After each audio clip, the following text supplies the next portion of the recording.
بسم اللہ الرحمن الرحیم۔ السلام علیکم۔ سب سے پہلے تو میری طرف سے آپ سب کو بہت بہت عید مبارک، اور اس کے بعد ایز ابو سو بلو کی چوتھی قسط میں خوش آمدید۔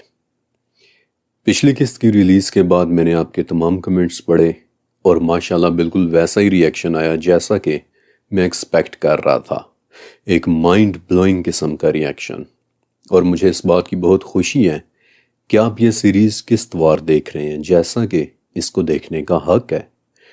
اور آج آنے والے نئے ویورز کو بھی میں یہی ریکمینڈ کروں گا کہ اگر آپ نے پہلی 3 قسطیں نہیں دیکھیں تو پہلے انہیں ضرور دیکھیے گا، کیونکہ صرف تبھی آپ اس سیریز کو اس کی مکمل شان و شوکت کے ساتھ انجوائے کرنے کے علاوہ اسے سمجھ بھی پائیں گے۔ اوکے، پچھلی 3 قسطوں کے دوران ہم یہ راز تو حل کر چکے کہ چھٹے آسمان کے اوپر سے سدرۃ المنتہا کا پانی ہماری دنیا تک کیسے آ رہا ہے۔ پچھلی قسط کا ایک کوئک ریکیپ کہ یہ پانی دریائے نیل اور فرات کے نیچے موجود ان بڑی بڑی غاروں سے نکل کر آ رہا ہے کہ جن کی دیواروں پر کرسٹلز جڑے ہوئے ہیں۔ اب ان کرسٹلز اور سدرۃ المنتہا کے درمیان کسی قسم کا کوئی کنیکشن فارم ہوا ہوا لگتا ہے، کیونکہ نبی کریم صلی اللہ علیہ وآلہ وسلم نے بتایا تھا کہ سدرہ کا درخت بھی کرسٹلز میں تبدیل ہو جاتا ہے، اور کرسٹلز کی سب سے بڑی خاصیت کیا ہوتی ہے؟ ایبسولوٹ پرمیٹیوٹی، یعنی کہ کرسٹلز انرجی کو چینل کر سکتے ہیں، اسے ایک سے دوسری جگہ بھیج سکتے ہیں۔ اب ایک اہم سوال کہ وہاں اوپر اور یہاں نیچے کے کرسٹلز کے درمیان یہ کنیکشن کس نیچر کا ہے؟ اب میرے پاس کئی تھیوریز ہیں، لیکن اگر چند الفاظ میں کہوں تو مکمل طور پر اس کنیکشن کو شاید ہم کبھی بھی سمجھ نہیں پائیں گے۔ آپ سب کو یاد ہوگا کہ حیرت کے دروازے نام سے میں نے ایک پورا سیزن بنایا تھا، اور اس سیزن کے اندر ہم نے کیا سیکھا تھا کہ اللہ تعالیٰ نے ہماری اس دنیا میں، اس کائنات میں کئی طرح کے راستے بنائے ہیں، پاتھ ویز بنائے ہیں۔ کچھ پاتھ ویز یا دروازے ایسے ہیں کہ جن سے چیزیں صرف نکلتی ہیں، ان میں جاتی نہیں ہیں۔ قرآن نے ان دروازوں کو مشرق کہہ کر بلایا، اور کچھ دروازے ایسے ہیں کہ جن میں چیزیں صرف داخل ہوتی ہیں، انٹر ہوتی ہیں، لیکن ان سے نکلتا کچھ بھی نہیں ہے، اور ان دروازوں کو قرآن نے مغرب کہہ کر بلایا۔ اور جس رب نے مشرق اور مغرب نامی یہ دروازے بنائے ہیں، اس رب کو قرآن نے رب المشرقین و رب المغربین کہہ کر بلایا ہے۔ اور جس دن دروازوں کا یہ نظام ڈسٹرب ہو گیا، یعنی مغرب میں چیزیں جانے کے بجائے وہاں سے نکل آئیں، جو کہ حدیث کے ذریعے ہمیں پتہ ہے کہ ایک دن ایسا ہونا ہے کہ مغرب سے سورج نکل آئے گا، تو اسی وقت یہ نظام ڈسٹرب ہو کر قیامت کے آنے کا ایک پریلیوڈ بن جائے گا۔ اگر آپ مزید ان دروازوں کے متعلق جاننا چاہتے ہیں تو اس پر بڑی محنت کے ساتھ میں نے ایک پوری سیریز بنائی تھی، حیرت کے دروازے، آپ اسے ضرور دیکھیے گا۔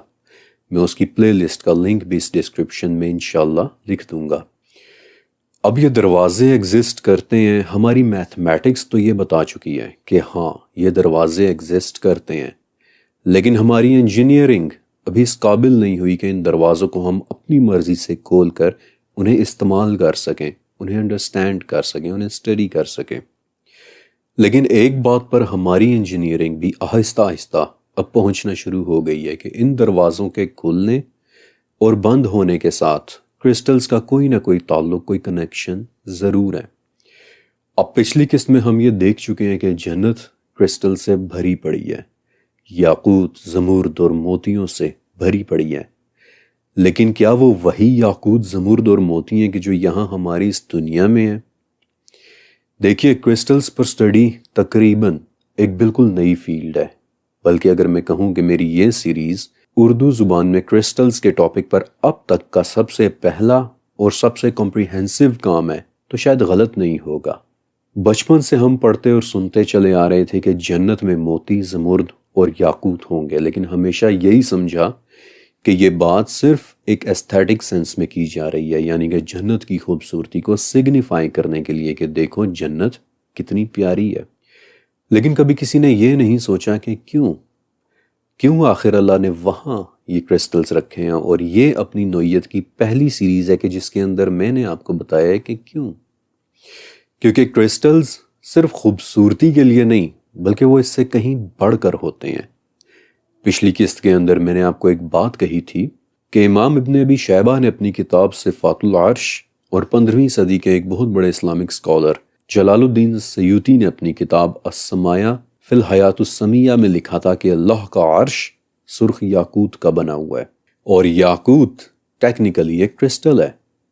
اس عرش کو اللہ تعالیٰ نے قرآن میں کیا کہہ کر بلایا ہے؟ عرش العظیم۔ اور ایسا کیوں؟ میں آپ کو صرف 3 ریزنز دوں گا۔ ریزن نمبر 1 کہ عرش سائز میں بہت بڑا ہے، اور جو کہ وہ واقعی ہے۔ حدیث میں آتا ہے کہ عرش کے مقابلے میں تمام آسمان ایسے ہیں کہ جیسے ایک بہت بڑے صحرا میں کوئی چھوٹی سی انگوٹھی پڑی ہوئی ہو۔ عرش اللہ کی سب سے بڑی مخلوق ہے، اور قرآن کے مطابق یہ تب بھی تھا کہ جب اللہ نے کچھ اور ابھی تخلیق بھی نہیں کیا تھا۔ دوسری وجہ کہ عرش انتہائی خوبصورت ہے، اور جو کہ وہ واقعی ہے۔ امیجن کریں کہ گہرے سرخ رنگ کے یاقوت سے بنی ایک بہت ہی عظیم الشان چھت۔ اس کائنات کی ہر چیز عرش کے نیچے ہے۔ ڈیپ ریڈ یاقوت سے بنے عرش کے اس طرف ریلم آف کریشن ہے، یعنی کہ مخلوقات کی دنیا، اور عرش کے اس طرف ریلم آف گاڈ ہے، یعنی کہ تخلیق کرنے والے کی دنیا۔ اور عرش کو عظیم کہنے کی تیسری وجہ جان کر آپ کو مزہ آ جانا ہے۔ آپ کو پتہ ہے حضرت ابن عباس رضی اللہ تعالیٰ عنہ نے کہا تھا کہ عرش کی عظمت کو کوئی انسان سمجھ نہیں سکتا۔ پھر جب جبرائیل علیہ السلام نے اپنے پروں کو کھولا اور ان کے پروں سے یاقوت، زمرد اور موتی نکل کر گرے، تو نبی کریم علیہ السلام نے کیا فرمایا تھا کہ ان یاقوتوں کی، ان کرسٹلز کی حقیقت کو سوائے اللہ کے اور کوئی بھی نہیں جان سکتا۔ کیوں کہا تھا نبی علیہ السلام اور ابن عباس نے ایسا؟ کیوں نہیں سمجھ سکتے ہم ان کرسٹلز کی حقیقت یا ان کی عظمت کو؟ آپ کو ایک بہت مزے کی بات بتاتا ہوں۔ سن 2012 میں ایک پیشن گوئی ہوئی تھی، اور یہ پیشن گوئی کرنے والے کون تھے؟ MIT کے Nobel prize winner doctor Frank Wilczek. انہوں نے کہا تھا کہ ویسے تو سبھی کرسٹل کے ایٹمز ایک بہت ہی پرفیکٹ ترتیب کے ساتھ جڑے ہوئے ہوتے ہیں، لیکن میری سٹڈیز کے مطابق کائنات میں کرسٹلز کی ایک ایسی شکل بھی ہونی چاہیے جس کے ایٹمز اس قدر پرفیکٹ آرڈر میں ایک دوسرے سے جڑے ہوں گے کہ ان کے درمیان سے انرجی کبھی باہر نکل ہی نہیں پائے گی۔ وہ انرجی ہمیشہ ان کے اندر رہے گی، اور وہ ایٹمز اپنی انرجی لوز کیے بغیر ہر وقت گھومتے چلے جا رہے ہوں گے۔ اگر کبھی ہم نے ان کرسٹلز کو دیکھا تو ہمارے لیے وہ کرسٹلز بالکل ایلین ہوں گے۔ ہماری فزکس اور تھرمو ڈائنامکس کا کوئی بھی قانون ان کرسٹلز پر پہنچ کر ختم ہو جائے گا۔ وقت ان کے لیے کوئی معنی رکھتا ہی نہیں ہوگا۔ وہ کرسٹلز وقت کی قید سے بالکل آزاد ہوں گے، اور اسی لیے ڈاکٹر ولچیک نے انہیں نام بھی یہی دیا تھا، دی ٹائم کرسٹل۔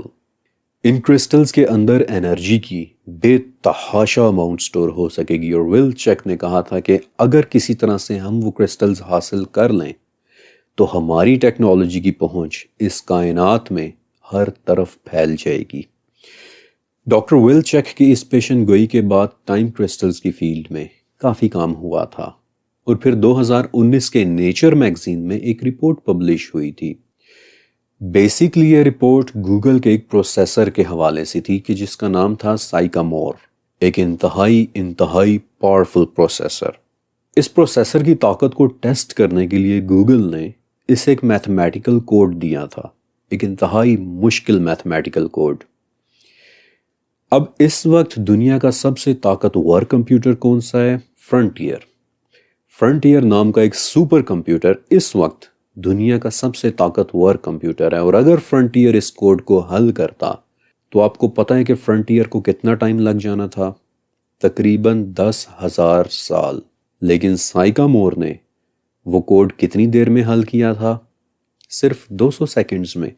اور سائیکامور کی اس اندھی طاقت کو استعمال کرتے ہوئے پہلی مرتبہ Google, Stanford university, Princeton university اور انہی جیسے IT جائنٹس نے تاریخ میں پہلی مرتبہ ایک ہیرے کے اندر کچھ ایٹمز کو ٹائم کرسٹلز میں تبدیل کر دیا تھا۔ اور ان کی رپورٹ کے مطابق اگر ہمارے پاس ٹائم کرسٹل ٹیکنالوجی آ جائے تو صرف چند لمحوں کے اندر ہم اس کائنات کے ہر علم تک پہنچنا شروع کر دیں گے۔ اور اب میں آپ کو بتاتا ہوں کہ عرش کے عظیم ہونے کی تیسری وجہ کہ عرش سرخ یاقوت کا بنا ہوا ہے، سدرا کی شاخوں سے اوپر کسی قسم کے ڈیپ ریڈ کرسٹل کا۔ عرش ایک باؤنڈری ہے، اوپر اور نیچے کی دنیاوں کی باؤنڈری۔ اور آپ علیہ السلام نے بتایا تھا کہ جو بھی علم نیچے سے جاتا ہے وہ وہاں سے لے لیا جاتا ہے، اور جو بھی حکم اوپر سے آتا ہے وہ وہیں سے وصول کیا جاتا ہے۔ آپ نے نوٹس کیا کہ عرش کسی قسم کی کوئی انفارمیشن پاس کر رہا ہے، اور ہم لوگ کہ جو ٹائم کرسٹلز کے صرف چند ایٹمز کے ذریعے اس کائنات کو فتح کرنے کا سوچ رہے ہیں، آپ امیجن کریں کہ سرخ کرسٹلز کی وہ شکل کہ جو ساتوں آسمانوں، ساتوں زمینوں اور ان کے درمیان موجود ہر شے کی انفارمیشن اور اس کے متعلق آنے والے ہر حکم کو یہاں سے وہاں اور وہاں سے یہاں پاس کر رہا ہے، وہ عرش کس قسم کے کرسٹل سے بنا ہوگا، کس قدر پاورفل کرسٹل سے؟ وقت کی قید سے آزاد ٹائم کرسٹل، یا پھر اس سے بھی بڑھ کر کوئی شے کہ جسے اللہ تعالیٰ نے عرش العظیم کہا ہے، اور جس کے متعلق ابن عباس نے بھی کہہ دیا تھا کہ اس کی عظمت کو تو انسان کبھی سمجھ ہی نہیں سکتا۔ اور واقعی سمجھ بھی کون سکتا ہے اس کرسٹل کی عظمت کو کہ جس کے تھرو ہر وقت اللہ کا حکم گزر رہا ہے، اللہ کا علم پاس ہو رہا ہے۔ سوچ کر ہی رونگٹے کھڑے ہو جاتے ہیں۔ اللہ کا علم جس کے متعلق خضر علیہ السلام نے موسیٰ علیہ السلام کو کہا تھا کہ موسیٰ، تمہارا اور میرا علم ملا کر بھی اللہ کے علم کے مقابلے میں بس اتنا ہی ہے کہ جتنا سمندر اور چڑیا کی چونچ میں موجود پانی کا ایک قطرہ۔ مخلوقات کے علم کو اوپر لے جانے والا اور اللہ کے حکم کو نیچے لانے والا سرخ کرسٹل سے بنا عرش، میرے پاس کوئی الفاظ نہیں ہے کہ میں اس کی عظمت کو ایکسپلین کر پاؤں۔ اور یہ تھی وہ تیسری وجہ کہ کیوں اللہ نے اس کرسٹل کو عرش العظیم کہہ کر ریفر کیا ہے، اور خود کو رب العرش العظیم کہہ کر کے اس ناقابل تصور طاقت والے عرش کا رب بھی وہ اللہ ہی ہے۔ Amazing, just amazing. By the way جو کچھ بھی میں آپ کو بتاتا ہوں وہ بہت سوچ سمجھ کر بتا رہا ہوتا ہوں، یہ سب کچھ بلا وجہ نہیں ہوتا۔ مثلا ابھی میں نے آپ کو بتایا کہ اس وقت دنیا کے سب سے طاقتور کمپیوٹر کا نام فرنٹیئر ہے، یہ بات کسی وجہ سے ہی آپ کو بتائی تھی۔ آپ کو پتا ہے کہ اس وقت فرنٹیئر کہاں رکھا ہوا ہے؟ امریکہ کی ایک ریاست ٹینیسی کی ایک لیبارٹری اوک رج میں، جہاں وہ لوگ کرسٹلز اور ٹائم کرسٹلز کے ساتھ تجربات کر رہے ہیں۔ لیکن ایک بات بڑی دلچسپ ہے، آپ کو پتا ہے کہ اوک رج لیبارٹری میں ایک مشین ایسی ہے کہ جو پوری دنیا میں کہیں اور نہیں ہے۔ 85 میگا واٹ پاور کے نیوکلیئر ری ایکٹر سے چلنے والی ان کی ایک مشین کے جو نیوٹرونز کی ایک شعاع پیدا کرتی ہے، اور اس شعاع کے ذریعے اوک رج لیبارٹری ایک ایسی دنیا کو دریافت کرنے کی کوشش کر رہی ہے کہ جسے کوئی دیکھ ہی نہیں سکتا۔ اوک رج کے سائنسدان اسے ڈارک میٹر کی دنیا میں کھلنے والا ایک دروازہ کہتے ہیں، اور عام زبان میں ہم اسے پیرالل یونیورس ڈھونڈنے کی ایک کوشش کرنا کہتے ہیں۔ دنیا کے سب سے طاقتور کمپیوٹر فرنٹیئر کے ذریعے کرسٹلز پر ریسرچ، دوسری دنیاؤں میں کھلنے والے دروازوں پر ریسرچ، کچھ تو ہے کہ جسے وہ جانتے ہیں اور جسے ہم نہیں جانتے، اور میرے پاس آپ کو بتانے کے لیے اس حوالے سے اور بھی بہت کچھ ہے، لیکن یہ سیریز ان دنیاؤں کے بارے میں نہیں ہے، اس لیے وہ سب پھر کبھی۔ لیکن اس وقت میرا آپ سے ایک سوال ہے کہ کیا کبھی آپ نے سوچا کہ سدرۃ المنتہا آخر ایک درخت ہی کیوں ہے؟ آخر سدرہ ایک بہت بہت اہم جگہ کا نام ہے، وہ جگہ کہ جو خالق اور مخلوق کے درمیان، دو عالمین کے درمیان ایک باؤنڈری کا نام ہے۔ تو اللہ تعالیٰ نے اسے ایک درخت ہی کیوں بنایا؟ درختوں میں ایسا کیا ہوتا ہے؟ اگر آپ غور کریں تو آدم کی کہانی بھی بیسیکلی ایک درخت ہی سے شروع ہوئی تھی کہ اے آدم، تم اور تمہاری بیوی جنت میں رہو اور جہاں سے چاہو کھاؤ پیو، لیکن اس درخت کے قریب بھی مت جانا۔ پھر موسیٰ علیہ السلام نے جب پہلی مرتبہ اللہ تعالیٰ سے کلام کیا تو القصص میں اس واقعے کی ایک ڈسکرپشن بھی دی گئی ہے کہ جب موسیٰ علیہ السلام اس بابرکت زمین پر پہنچے، یعنی طور پر، تو وہاں موجود ایک درخت میں سے انہیں آواز دی گئی کہ اے موسیٰ، میں ہی ہوں اللہ، تمام جہانوں کا پروردگار۔ یہ بہت اہم آیت ہے اور اسے آپ نے اپنے ذہن میں رکھنا ہے۔ پھر ایک درخت ہی کے نیچے 1400 صحابہ نے نبی کریم صلی اللہ علیہ وآلہ وسلم کے ہاتھ پر بیعت کی تھی کہ جسے بیعت رضوان کہتے ہیں۔ اس درخت کا ذکر سورہ فتح میں بھی آیا ہے کہ اللہ مومنوں سے خوش ہو گیا کہ جب وہ درخت کے نیچے آپ سے بیعت کر رہے تھے، اور اسپیشلی اس درخت کے نیچے ہونے والی بیعت کے متعلق اللہ تعالیٰ نے یہ بھی فرمایا ہے کہ اس بیعت کے کرنے والوں کے ہاتھوں پر اللہ کا ہاتھ تھا۔ اور اس درخت کو صرف ایک نشانی مت سمجھیے گا، اس درخت کی اہمیت اس سے کہیں کہیں زیادہ ہے، کیونکہ بیعت کے اگلے سال جب صحابہ اس جگہ واپس آئے تو وہ درخت گم ہو چکا تھا، وہ وہاں سے جا چکا تھا۔ وہ درخت دوبارہ کبھی کسی کو نہیں ملا۔ یہ بات بہت اہم ہے اور آگے چل کر ایک مرتبہ پھر میں اس پر واپس آؤں گا۔ لیکن اب آپ کو احساس ہونا شروع ہوا کہ درختوں میں کچھ نہ کچھ خاص تو ضرور موجود ہے۔ قرآن و حدیث میں جگہ جگہ آپ کو درختوں کی موجودگی نظر آئے گی، اور کرسٹلز کے بعد درخت وہ دوسری چیز ہے کہ جس کے جنت میں ہونے کا ذکر بار بار موجود ہے۔ مثلاً البقرہ کے مطابق جنت کا وہ درخت کہ جس کے پاس آدم و حوا کو جانے سے روک دیا گیا تھا۔ الاعراف، جہاں روکے جانے کے باوجود آدم و حوا اس درخت کے پاس گئے، اسے چکھا، اور پھر دونوں کی شرمگاہیں ایک دوسرے کے روبرو بے پردہ ہو گئیں۔ النحل، اور یہ بھی ایک بہت امپورٹنٹ آیت ہے کہ درختوں میں ان کے لیے بہت سی نشانیاں ہیں کہ جو عقل رکھتے ہیں۔ کون سی نشانیاں؟ میں بھی آپ کو بتاؤں گا بھی، ایک مرتبہ یہ لسٹ کمپلیٹ کرنے دیں۔ الاسرا، وہ درخت کہ جس سے اللہ تعالیٰ نے اپنی نفرت کا اظہار بھی کیا ہے۔ الطاحہ، ایک درخت ہی کے متعلق شیطان نے آدم و حوا کے دل میں بھی وسوسہ ڈالا تھا کہ کیا میں تجھے ہمیشہ کی زندگی کے درخت اور ہمیشہ کی بادشاہی کے متعلق نہ بتاؤں کہ جو کبھی پرانی نہیں ہوگی۔ سورہ حج، درختوں کے متعلق اللہ نے یہ بھی فرمایا ہے کہ یہ اپنے رب کے حضور سجدے میں ہے۔ سورہ حج، جنتوں کے ان درختوں کا ذکر کہ جن کے نیچے نہریں لہریں لے رہی ہیں۔ المومنون، ایک درخت کی تعریف کہ جو طور سینا پہاڑ سے نکلتا ہے، یا پھر قرآن کی شاید سب سے پراسرار آیات میں سے ایک آیت کہ جس میں اللہ نے بذات خود اپنی مثال دی ہے، اور وہاں بھی ایک بابرکت درخت کا ذکر کیا ہے۔ پھر سورہ یاسین اور الواقعہ، دونوں صورتوں میں ایک ایسے سبز درخت کا ذکر ہے کہ جس سے آگ نکلتی ہے۔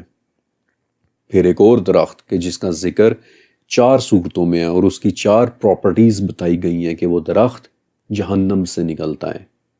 وہ بڑی ہی سخت آزمائش والا درخت ہے۔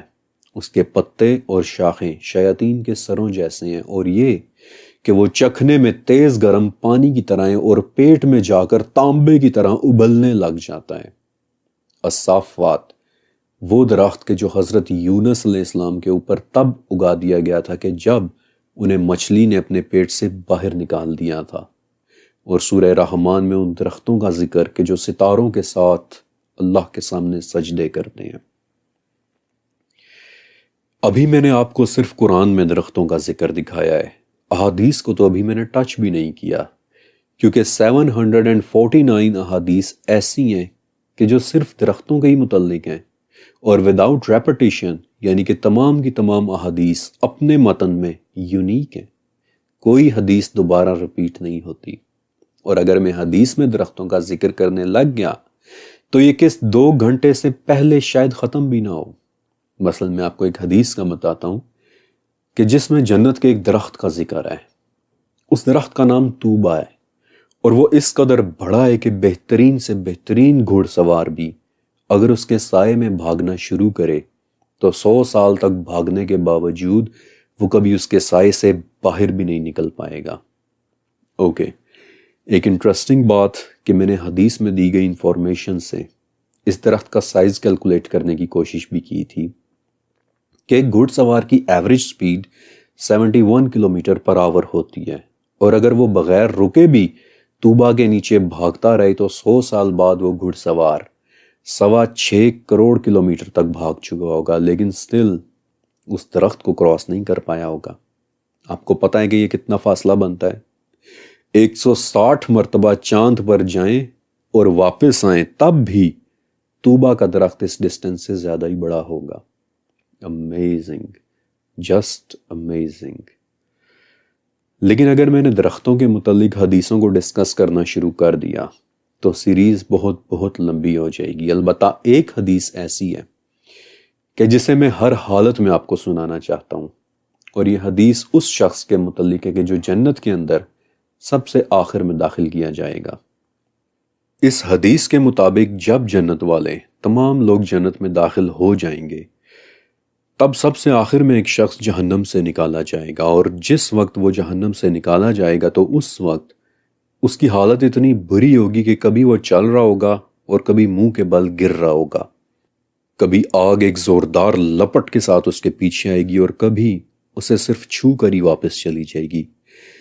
لیکن بالآخر لڑکتے لڑکتے وہ شخص جب آگ سے دور پہنچ جائے گا تو اس وقت پلٹ کر وہ آگ کی طرف دیکھے گا، اللہ کا شکر ادا کرے گا اور پھر اللہ سے ایک دعا کرے گا کہ یا اللہ سب لوگ جنت میں چلے گئے ہیں، سو اب تو مجھے وہ چیز دے دے کہ جو ابھی تک کسی اور کو نہیں دی۔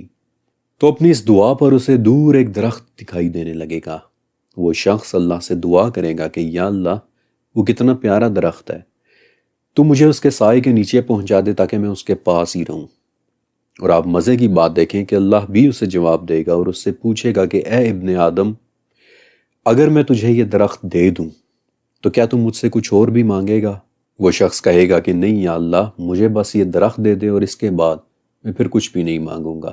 اللہ تعالیٰ اس پر اس سے وعدہ بھی لے گا کہ اچھا تو پھر تم مجھ سے وعدہ کر، اور یوں اس شخص کو اس درخت کے نیچے پہنچا دیا جائے گا۔ لیکن وہاں پہنچ کر ایک عجیب معاملہ ہوگا کہ اسے ایک نیا درخت بھی نظر آنے لگ جائے گا کہ جو پہلے والے درخت سے زیادہ خوبصورت ہوگا۔ تو اس پر وہ شخص اپنا وعدہ بھول کر ایک بار پھر سے اللہ سے ریکویسٹ کرے گا کہ یا اللہ اب مجھے اس کے بجائے وہ والا درخت دے دے۔ اللہ تعالیٰ اسے اس کا وعدہ یاد دلائے گا کہ تو نے مجھ سے وعدہ کیا تھا ابن آدم کہ تو کچھ اور نہیں مانگے گا۔ لیکن پھر اللہ اس شخص کی یہ دعا بھی قبول کر لے گا کیونکہ وہ جانتا ہے کہ یہ اس وقت ایک ایسی چیز کو دیکھ رہا ہے کہ جس پر اسے صبر ہو ہی نہیں سکتا۔ لہٰذا اللہ اس کی دعا قبول کرتے ہوئے اسے اس نئے درخت کے نیچے بھی پہنچا دے گا۔ لیکن وہاں پہنچ کر ایک مرتبہ پھر سے ایسا ہی ہوگا، ایک مرتبہ پھر سے اس شخص کی نظر ایک ایسے نئے درخت پر پڑ جائے گی کہ جو پہلے دونوں درختوں سے زیادہ خوبصورت ہونا ہے، اور ایک مرتبہ پھر سے اس کی برداشت جواب دے جائے گی اور وہ دعا کرے گا کہ یا اللہ ایک آخری دعا ہے، مجھے اس نئے درخت کے نیچے پہنچا دے اور پھر اس کے بعد میں کچھ بھی نہیں مانگوں گا۔ اللہ تعالیٰ ایک مرتبہ پھر سے اسے اپنا وعدہ یاد دلائے گا، لیکن پھر اس کی دعا قبول بھی کر لے گا کیونکہ وہ جانتا ہے کہ یہ ایک ایسی چیز کو دیکھ رہا ہے کہ جس پر صبر کر پانا اس کے لیے ممکن ہی نہیں ہے۔ اور تب اللہ اسے اس تیسرے اور سب سے خوبصورت درخت کے نیچے پہنچا دے گا۔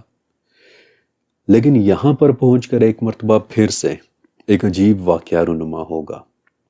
تیسرے اور سب سے خوبصورت درخت کے نیچے پہنچ کر اب اس شخص کو جنتیوں کے باتیں کرنے کی آواز سنائی دینے لگے گی، کیونکہ یہ تیسرا والا درخت جنت کے بالکل قریب موجود ہوگا۔ اور ایک مرتبہ پھر سے وہ شخص اپنا وعدہ بھول کر دعا کرے گا کہ یا اللہ اب یہاں تک پہنچا دیا تو پھر اب جنت میں ہی داخل فرما دے۔ اس پر اللہ تعالیٰ پوچھے گا کہ اے آدم کے بیٹے، آخر وہ کیا چیز ہے کہ جو تجھے راضی کر دے گی؟ آخر وہ کیا چیز ہے کہ جو ہمارے درمیان سوالات کا یہ سلسلہ ختم کر دے گی؟ کیا تو تب خوش ہوگا کہ جب میں تجھے تمام دنیا اور اس کے برابر کا سب کچھ دے دوں؟ وہ شخص اچانک حیران ہو جائے گا اور پوچھے گا کہ یا اللہ کیا تو میرا مذاق اڑا رہا ہے؟ آپ کو پتا ہے کہ اس پوائنٹ پر آ کر نبی کریم صلی اللہ علیہ وآلہ وسلم ہنس پڑے تھے، یہاں تک کہ آپ کے دندان نظر آنے لگ گئے تھے، اور آپ نے بتایا تھا کہ میں اس لیے ہنس رہا ہوں کیونکہ جب اس شخص نے یہ کہنا ہے کہ یا اللہ کیا تو میرا مذاق اڑا رہا ہے، تو اس پر رب العالمین بھی ہنسے گا جیسا کہ اس کی شان کے لائق ہے، اور پھر فرمائے گا کہ نہیں ہے ابن آدم، میں تیرا مذاق نہیں اڑا رہا، بلکہ میں جو چاہوں وہ میں کر سکتا ہوں۔ میں نے آپ کو کہا تھا نا کہ یہ سیریز میری اب تک کی سب سے خوبصورت سیریز ہونے والی ہے۔ اسے لکھنا ایسا تھا کہ جیسے میں ایک بہت ہی خوبصورت سفر میں ہوں، کبھی دنیا سے کائنات کے خوبصورت کناروں میں جا رہا ہوں، کبھی جنت کی دیواروں کو دیکھ رہا ہوں اور کبھی یاقوت اور زمرد سے چمکتی دنیاؤں کے نظاروں میں گم ہوں۔ ان ویڈیوز میں جو بھی کانسیپٹ آرٹ آپ دیکھ رہے ہیں وہ میں بڑی محنت سے بناتا ہوں، ڈیزائن کرتا ہوں، لیکن سچ کہوں تو جو میں خود دیکھ رہا ہوتا ہوں اسے چاہ کر بھی میں آپ کو کبھی دکھا نہیں سکتا۔ بس یوں سمجھ لیں کہ مجھے لگتا ہے کہ یہ والی سیریز فرقان قریشی بلاگ سے ریسرچ کی زبان میں ہونے والی ایک انتہائی خوبصورت شاعری کا نام ہے۔ لیکن اب یہاں سے آگے بڑھتے ہیں اور دیکھتے ہیں کہ درختوں کی اہمیت اسلامک اکاؤنٹس میں اتنی زیادہ کیوں ہے۔ ہمیشہ کی طرح سب سے پہلے سب سے سادہ سوال کہ درخت آخر ہوتا کیا ہے؟ اور یہ بات سن کر آپ کو یقیناً بہت حیرانی ہوگی کہ اس دنیا کا سب سے پرانا اور سب سے معمر جاندار ایک درخت ہے کہ جو پچھلے 9,500 سال سے ناروے میں زندہ ہے، لیکن اس کی سیفٹی اور سیکیورٹی کی وجہ سے اس کی لوکیشن کبھی ڈسکلوز نہیں کی گئی۔ صرف سائنسدان اس تک جاتے ہیں، اس کی دیکھ بھال کرتے ہیں، لیکن کبھی کسی کو یہ نہیں بتاتے کہ وہ درخت ہے کہاں پر۔ ہمیں صرف اتنا پتہ ہے کہ وہ درخت ناروے میں ہے، ڈارک گرین ناردرن لائٹس کی سرزمین ناروے میں۔ انسانوں سے پہلے، جانوروں سے بھی پہلے، اس دنیا میں پیدا ہونے والی سب سے پہلی شے درخت تھے، اور مزے کی بات دیکھیں کہ آج تک درختوں کی کوئی ایک یونیورسل ڈیفینیشن ہو ہی نہیں سکی، یعنی کہ درخت کہتے کسے ہیں اس بات پر آج تک اتفاق نہیں ہو سکا۔ اور اس کی ایک وجہ یہ بھی ہے کہ جن درختوں کو ہم دیکھ رہے ہیں وہ صرف پچھلے 37 کروڑ سال سے ایسے ہیں، جبکہ اس سے پہلے اس دنیا میں درختوں کی بالکل ایک علیحدہ شکل و صورت ہوا کرتی تھی۔ بہرحال آج بھی ہماری دنیا میں تقریباً 3 ٹریلین یعنی 3 کھرب درخت موجود ہیں، جن کی 60,000 سے لے کر 1,00,000 کے درمیان تک مختلف قسمیں ہیں۔ مثلا اخروٹ ایک قسم ہے، سیب کا درخت دوسری قسم ہے، کیلا تیسری قسم ہے، لیکن ایگزیکٹلی دنیا میں کتنی قسم کے درخت ہیں یہ بات کوئی بھی نہیں جانتا، کیونکہ دنیا کے زیادہ تر درخت ٹراپیکل علاقوں کے گھنے جنگلوں میں اگتے ہیں، اور یہ جنگل اتنے گھنے ہیں کہ ہمارے وہ سائنسدان جنہیں ہم باٹنسٹ کہتے ہیں، یعنی کہ پودوں اور درختوں کی سٹڈیز کرنے کے ایکسپرٹس، وہ ان گھنے جنگلوں کے اندر تک پہنچ بھی نہیں پاتے۔ اس لیے درختوں کی دنیا کا ایک بڑا حصہ آج بھی ان ایکسپلورڈ ہے۔ لیکن پھر بھی درختوں کی ایک ڈیفینیشن یہ ہے کہ کوئی بھی ایسا پودا جس کی عمر 2 سال سے زیادہ ہوتی ہو، جس کا تنا اتنا بڑا اور مضبوط ہو کہ وہ شاخوں اور پتوں کو سپورٹ کر سکے، ان کا وزن سہار سکے، باٹنی کی زبان میں اسے ایک درخت ہی کہیں گے۔ اور شروع سے لے کر آج تک انسان درختوں پر بہت بہت بہت زیادہ ڈیپینڈنٹ رہا ہے۔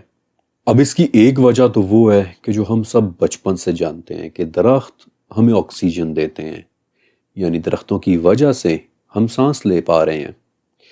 لیکن ایک منٹ کے لیے ذرا غور کریں کہ آکسیجن کے علاوہ درختوں سے ہم کیا کیا کچھ لے رہے ہیں۔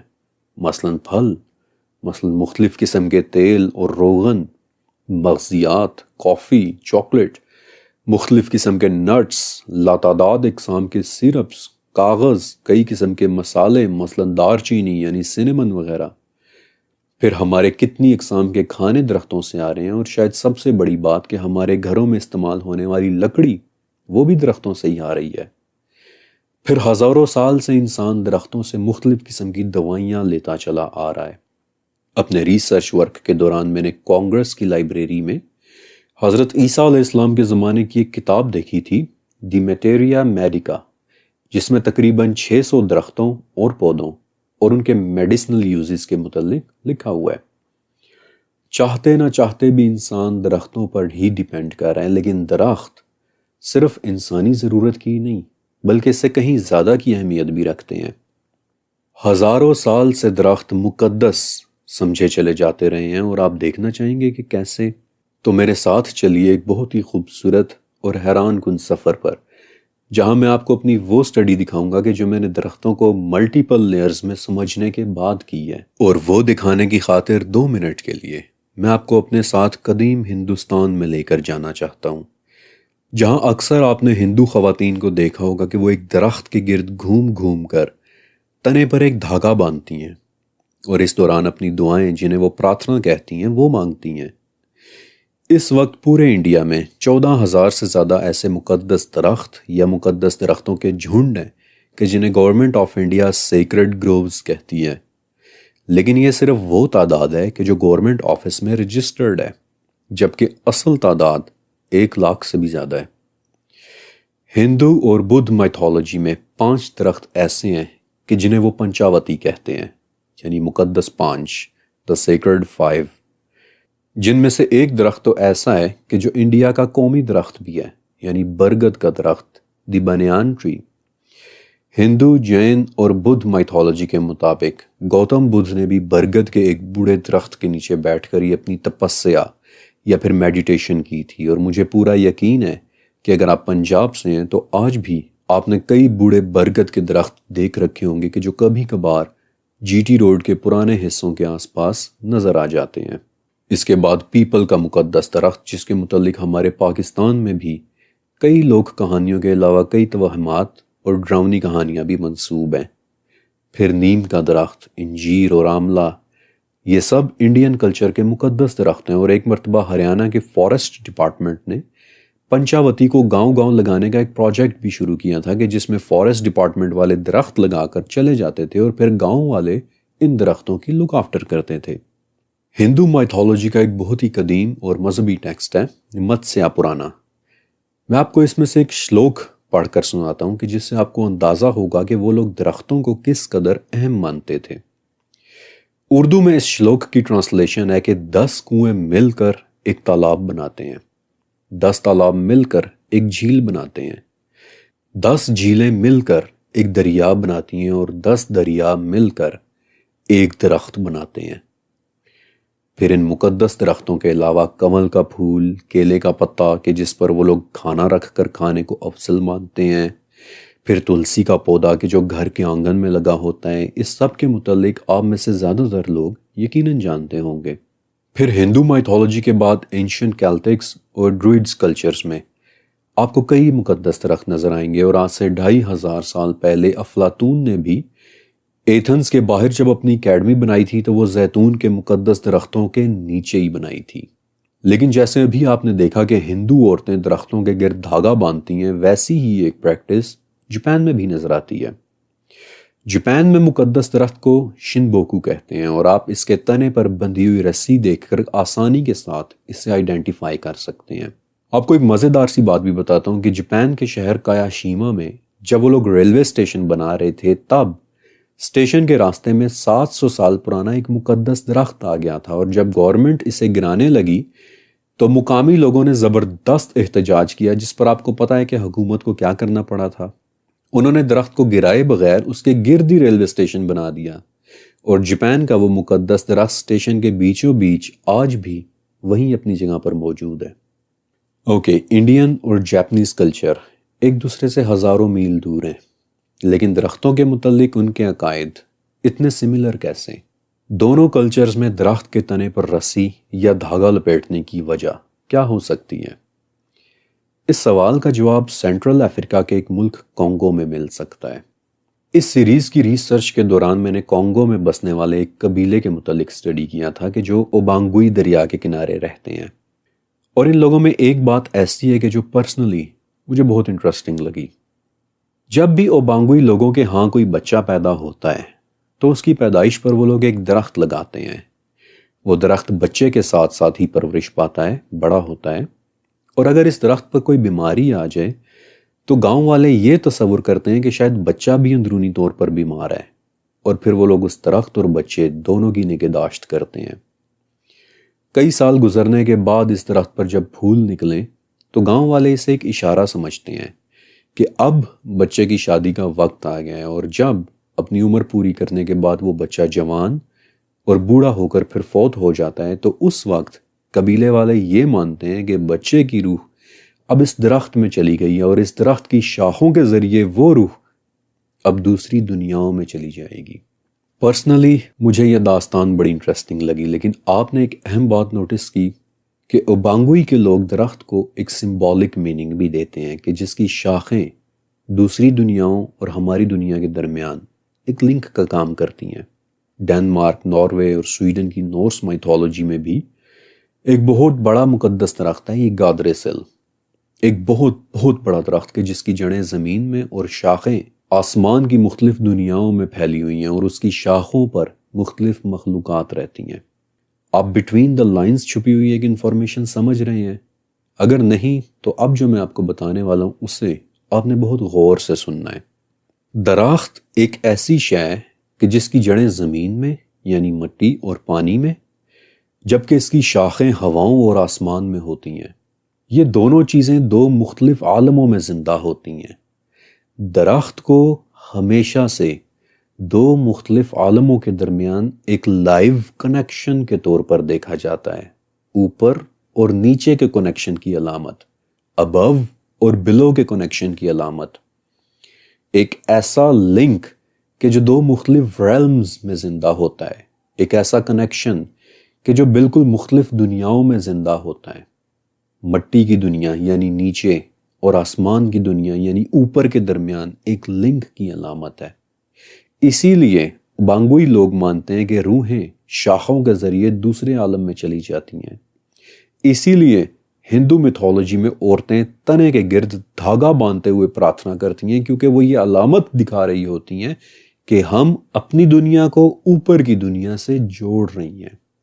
جاپان میں بھی شنبوکو کے گرد رسی ایک سمبولک معنوں میں لپٹی ہوتی ہے، جس کے دو ریزنز ہوتے ہیں۔ پہلا یہ کہ کہیں کوئی اپنی لا علمی میں مقدس درخت کو نقصان نہ پہنچا دے، اس لیے اسے رسی پہنا کر مارک کیا جاتا ہے۔ اور دوسرا یہ کہ وہ رسی بھی ایک سمبولک رکاوٹ ہوتی ہے، ایک سمبولک بیریئر ہوتی ہے کہ دوسری دنیا سے کوئی چیز نکل کر ہماری دنیا میں نہ آ جائے۔ ہر کلچر میں درخت ایک علامت کے طور پر بھی دیکھا جاتا ہے، دو مختلف عالموں کے درمیان ایک کنیکشن کی علامت، اوپر اور نیچے کو ایک دوسرے سے جوڑنے کی علامت۔ اور کیا اسلام میں بھی درخت کسی قسم کا کوئی سمبولک میننگ رکھتا ہے؟ جی ہاں، بالکل رکھتا ہے۔ بلکہ اسلام میں تو درخت اتنا واضح سمبولک میننگ رکھتا ہے کہ اسے تو میں بالکل آخر میں بیان کرنا چاہتا تھا۔ سورہ ابراہیم کی 24 نمبر آیا کہ پاکیزہ کلمے کی مثال ایک درخت کے جیسی ہے کہ جس کی مضبوط جڑیں اور اس کی شاخیں آسمان میں ہیں۔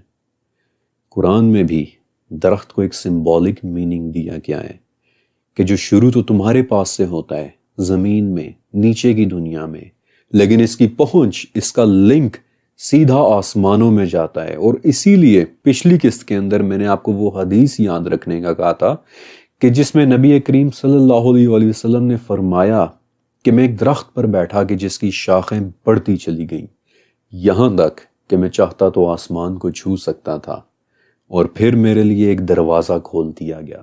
درخت ہمیشہ سے ایک علامت رہا ہے، ایک عالم سے دوسرے عالم میں داخل ہونے کی علامت۔